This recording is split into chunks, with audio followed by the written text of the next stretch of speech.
साम्राज्य न्यूज, सामान्यांचा असामान्य आवाज। पावसाचे पाणी फिल्टर करून कूपनलिकेत सोडणाऱ्या मिळकतदारांसाठी मिळकतीत 2% सूट देण्यात येणार आहे। बांधकाम परवाना देत असताना हरित इमारत उभारण्याच्या विकासाला प्रोत्साहित करण्याकरिता स्टार रेटिंगची सुरुवात करण्यात येणार आहे। तर ज्या सोसायटी किंवा मोठ्या अपार्टमेंटमध्ये ओला आणि सुका कचरा याचे वर्गीकरण करण्यात येईल त्या अपार्टमेंटला देखील करामध्ये सूट देण्यात येणार असल्याची माहिती पालिका आयुक्त पी शिवशंकर यांनी दिली। सन 2021-22 वर्षाचे प्रशासकीय अंदाजपत्रक पालिका आयुक्तांकडून तयार करण्यात आले असून हे अंदाजपत्रक पालिकेच्या पदाधिकाऱ्यांकडून सुपूर्द करण्यात आले आहे। या अंदाजपत्रकात प्रामुख्याने पुढील वर्षांतील नियोजन व विकासाची दिशा ठरवून गरजेनुसार आवश्यक प्रकल्पाचा विचार करताना जमा खर्च यात ताळमेळ घातल्याचे दिसून येते। पालिकेच्या अंदाजपत्रकात प्रतिवर्ष महसुलीची मोठी तूट दिसून येत आहे, त्यामुळे आर्थिक ओढाताण होण्याची शक्यता अधिक आहे। ती तूट भविष्यात भरून काढण्याकरिता पालिका प्रशासनाकडून कर रूपामध्ये अधिक भर पाडण्याच्या हेतूने विविध सेवा करांमध्ये वाढ करण्याचा प्रस्ताव अंदाजपत्रकात सुचवण्यात आला आहे। पालिकेच्या सर्वसाधारण सभेकडे हा प्रस्ताव प्रलंबित असल्याची माहिती पालिका आयुक्त पी शिवशंकर यांनी दिली।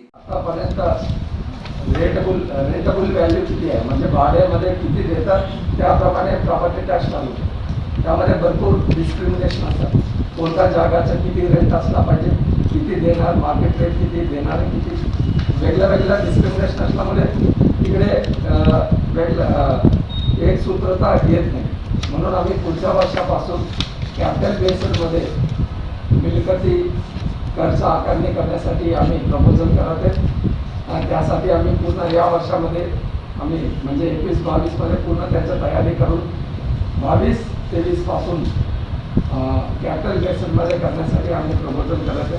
त्याप्रमाणे म्हणजे रेडी रेटप्रमाणे मिळकती कर आकारणी होऊ शकते। त्यामुळे एक सूत्रता येणार आणि त्यामध्ये कुठे डिस्क्रिमिनेशन नाही आणि कोणाच्या त्यामध्ये गडबड पण करण्यासाठी शक्यता कमी आहे। ज्या ठिकाणी रेडी रेट जास्त तिकडे मिळकत दर जास्त असू शकते आणि ज्या ठिकाणी रेडी रेट कमी आहे त्या ठिकाणी मिळकती दर कमी असू शकते। म्हणून त्याप्रमाणे आम्ही एक सूत्रता आणण्यासाठी पुढच्या वर्षापासून तो प्रपोज करण्यासाठी आणि येणाऱ्या वर्षामध्ये तो वर्कआउट करण्यासाठी आम्ही प्रपोजल केले। यंदाच्या अंदाजपत्रकात पावसाचे पाणी फिल्टर करून कूपनलिकेत सोडणाऱ्या मिळकतदारांसाठी मिळकतीत 2% सूट आणि बांधकाम परवाना देत असताना हरित इमारत उभारण्याच्या विकासाला प्रोत्साहित करण्याकरिता स्टार रेटिंगची सुरुवात करण्यात येणार आहे। ज्या सोसायटी किंवा मोठ्या अपार्टमेंटमध्ये ओला आणि सुक्या कचऱ्याचे वर्गीकरण करण्यात येईल त्या अपार्टमेंटला देखील करामध्ये सूट देण्याचा प्रस्ताव अंदाजपत्रकात ठेवण्यात आल्याची माहिती पालिका आयुक्त पी शिवशंकर यांनी दिली। ज्या घरामध्ये बोर सुद्धा त्याने रूफ वॉटरला पाणी पाईप माध्यमातून बोरला पुनर्भरण केला त्यांच्या मिळकतीमध्ये 2% सूट द्यायचं आणि ज्या घरामध्ये रूफ वॉटरचं पाणी पाईप माध्यमातून घेऊन फिल्टर करून संपमध्ये घेऊन वापरत असेल तर त्यांना 30% सूट द्यायचं आणि ज्या घरामध्ये ज्या मिळकतीमध्ये 3% सूट द्यायचं आणि ज्या मिळकतीमध्ये सोलारचा फलक वापरून वीज निर्मिती करत असेल तर त्या मिळकतीसाठी 5% सूट असं एकूण 10% आम्ही सूट द्यायचं आम्ही प्रपोजल करत आहे।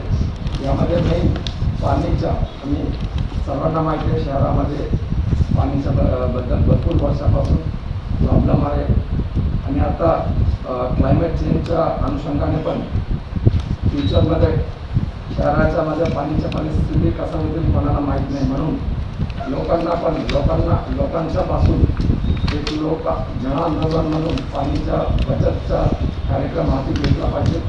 त्यासाठी इथेच शहरामध्ये आपला घराच्या वर पडत असलेल्या पाणीचा एकूण वापरण्यासाठी एक सवय लागला पाहिजे। म्हणून आम्ही हे सूटच्या माध्यमातून आम्ही प्रयत्न करत आहे आणि 100 किलोमीटरपासून आम्ही पाणी आणतो आणि त्या पाणी वेगळ्यासाठी ठीक आहे पाणीसाठी आणि वेगळ्यासाठी पण आम्ही वापरतो।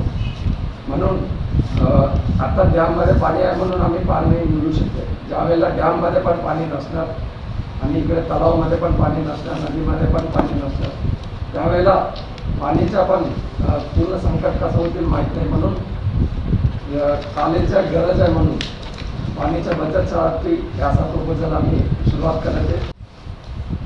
राज्य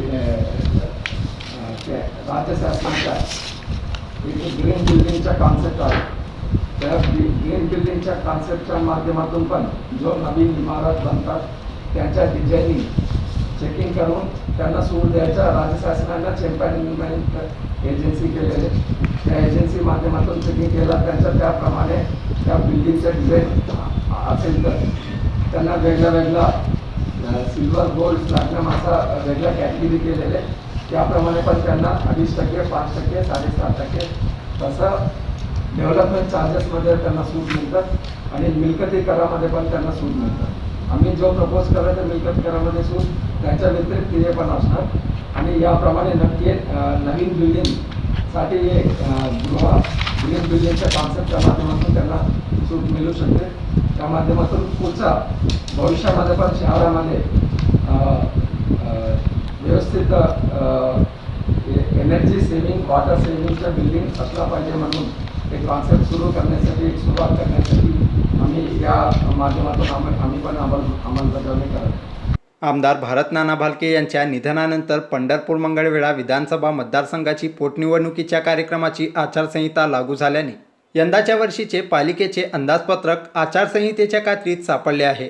पालिकेच्या सर्वसाधारण सभेमध्ये अंदाजपत्रक सादर केले जाऊ शकते का नाही याची माहिती घेऊन पालिका पदाधिकाऱ्यांना कल्पना दिली जाईल, अशी देखील माहिती पालिका आयुक्त पी. शिवशंकर यांनी दिली.